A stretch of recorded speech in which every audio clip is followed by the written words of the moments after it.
When you're in the vortex, things unfold for you in a way that there's no question in your mind that that's the thing to do. You know how sometimes you say, I don't know whether to go this way or that way. You're not in the vortex, because if you were in the vortex, you'd say, I'm going this way and I don't care what anybody thinks about it. When you say, those people over there and their philosophy is really awful and their philosophy is going to bring us all down, you're not in the vortex. And it's not their philosophy that's bringing you down. It's you not being in the vortex that's not bringing you up. No one can bring you down, but your standards of how up you really are keep changing. And if you don't stay up to speed with who you are, you don't feel good. So, what's the difference between a higher, faster vibration and a lower, slower one? Higher, faster feels better. It's what joy and love are. Lower, slower feels worse. It's what depression is. It's what despair and fear are. Higher, faster has less resistance. Lower, slower has more resistance. So really, the operative word that we're talking about here today is, as I stand in my human form, what is it that I could do a better job of controlling that would make the most difference in my life? And we want to say to you, if you'll get a bead on your resistant tendencies and work them into less resistance, your vibration will raise. You'll hover on the brink of the vortex, or you'll pop in often. Once you get in there, you'll be able to maintain your vibrational stability longer so the vortex won't keep spitting you out. It's interesting. You do. You focus on something that makes you feel good and you get in there. Feels really good. Then you remember something. Start focusing on it. The vortex spits you right out. Because if you're not up to speed, you can't sustain that vibration, you see. We're eager to talk with you about anything that is important to you. It is our desire to coax you into the vortex on whatever the subject is. We have a whole bag of tricks to help you find your way in. But most of all, we want you to know that once you understand these two vibrational aspects of you, you're now going to understand everything that you've ever lived or everything that anybody else is living. In other words, there are no mysteries once you understand the laws of the universe. And the laws of the universe are very simple. Law of attraction says that which is likened to itself is drawn. So in this non-physical vortex, everything vibrational that is likened to your desire has already been assembled. That's why we can look into your vortex of creation and let you know it is absolute that what you want is done. The expanded, evolved version of you is vibrationally completed.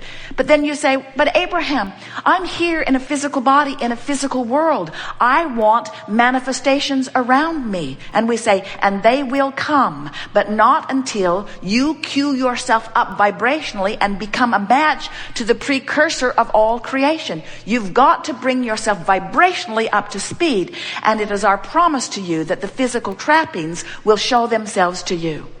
But there's one thing that we want to say to you. You didn't come for the physical trappings, and we're not trying to talk you out of them. We want you to have them. You came for the exhilaration of coming into alignment with you. You came in this body knowing that contrast would help you to expand. And you knew that once the expansion had taken place, that the sweetest ride of your life would be in the getting up to speed with that expansion. It's not just the getting of the stuff or the landing of the relationship or the deposit into your bank account of the dollars that you're seeking. It's not only the manifestation that is meant to give you those good feelings. It is the emotional alignment that is responsible for the good feelings. And if you can get this thing that we're going to say to you next, your life will be blissful from this point forward. If you can be happy in anticipation of what's coming, you'll be happy forevermore. And everything you want will come quickly. You have to look forward and be happy in anticipation of what's coming. Happy in anticipation of what's coming. Because when you're hopeful, you're on the brink of your vortex. And when you're on the brink of your vortex, it brings you in. frequently. And when you get in there, you have full sight. When you get into the vortex, vibrationally speaking, when you are up to speed and in that vortex, that's when you start rendezvousing with the things that really matter. That's when meaningful things start happening. That's when the speed of life picks up. That's when you feel vital and alive and frisky. That's when your feeling of passion comes over you. That's when you begin living exactly as you knew you would when you came. You did not come forth to suffer. You did come forth to sift contrast. But it was your plan to launch the rocket, then turn your attention to the idea in anticipation of the receiving of the desire and ride that joyful wave to its completion. And you knew that there would always be another platform and another set of contrasting experiences and another rocket. We are eager to talk with you about anything that is important to you. There is nothing that is off limits. Don't be surprised if we do not encourage very much of your out of the vortex conversation. But we do appreciate and acknowledge the value of some of that out of the vortex conversation. Step 1 is sifting through contrast. It's when you ask. Step 2 is source answers. That's this vortex of creation we're talking about. Step 3 is you got to get in the vortex. That's what the art of allowing is. So, very good unfolding here. A little slow going, but don't you now know more about the vortex than you've ever known? Don't you understand your relationship with it? Don't you know what your dominant priority is? Don't you understand your guidance system better? Don't you want to think the thoughts that feel better? Aren't you willing to be nicer to yourself when you're not in the vortex? Aren't you willing to let everybody else off the hook who hasn't been trying that hard to make you feel good? Aren't you ready to take responsibility for how you feel? Don't you sort of feel empowered to do it? Don't you love the feeling of being out of the vortex and then consciously, deliberately focusing yourself in? Don't you love coming into your own power? Don't you really like knowing that the universe has your back, that everything that you want's all queued up for you and it's just a matter of focusing yourself into it? Don't you now, from inside the vortex, appreciate more of those outside the vortex contrasting experiences that have caused you to expand? Don't you like knowing that you will constantly expand? Don't you like knowing that it's going to be a constant tuning up? Don't you like that it's going to be a constant tuning up? Don't you like that it's going to be a constant tuning up?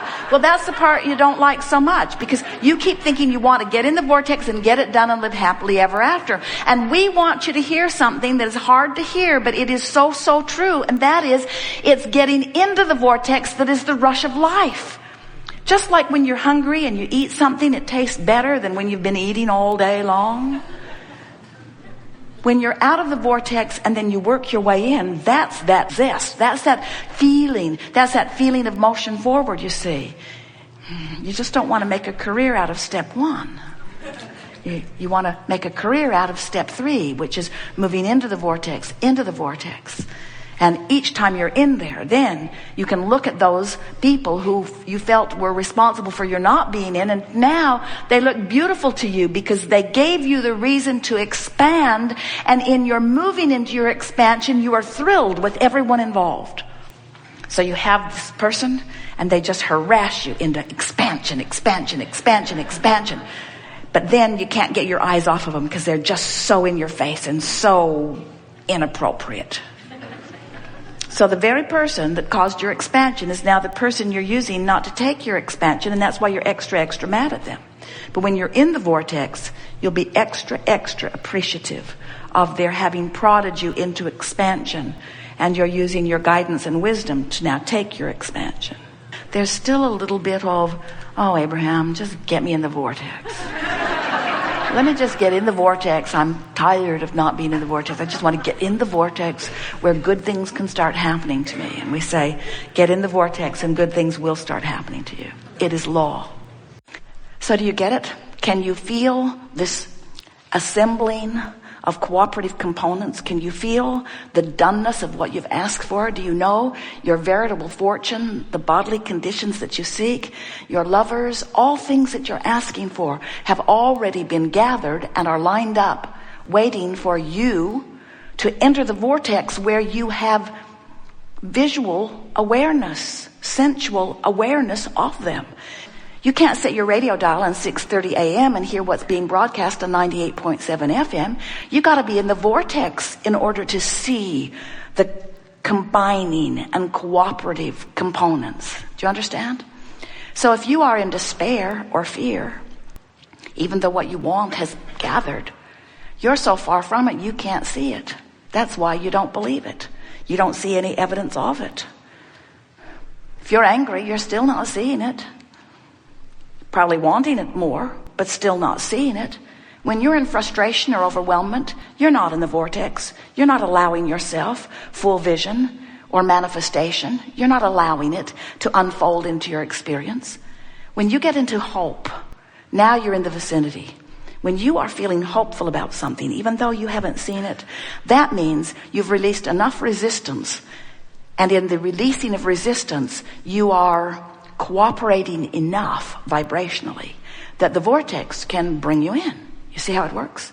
The vortex is bringing in all cooperative components. But if you're over there beating the drum of a different vibration, then you're not a cooperative component, and you can't be someone who comes into vibrational alignment with your own creation. You're a holdout of your own creation. And what's so interesting about that is that if life hadn't caused you to create it, you wouldn't even notice through negative emotion that you're not there. In other words, if you hadn't expanded, not going wouldn't feel uncomfortable. So when you feel negative emotion, it always means two things. First, you've created one whopping swirling vortex, and you're not going. Oh, you're going. You're just going to wait till you croak, maybe, to go. We don't think you should have to croak to get in the vortex. We think that you should be able to release enough resistance by focusing upon enough good feeling things, by giving yourself and others the benefit of the doubt, by giving yourself a break, by looking for reasons to praise and reasons to appreciate rather than reasons to criticize and reasons to poke and probe. When you release or relax your resistance, the vortex will bring you in, and then your heart will soar, your mind will clear, your path of creation will unfold, and then you will be living the life you intended when you came forth into this physical body. That's what you came for.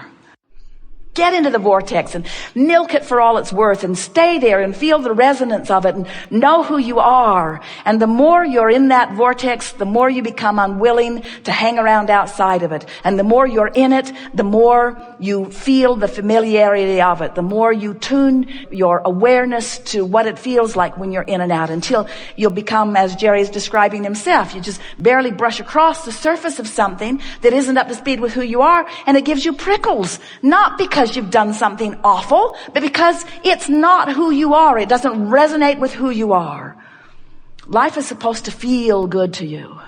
You are powerful beings, and you've come forth with great reason. And we really do. We make too much of all of this. Just find things that feel good and focus on them. And when you find things that don't feel good and you're focused upon them, say, hey, I'm focused upon something that doesn't feel good.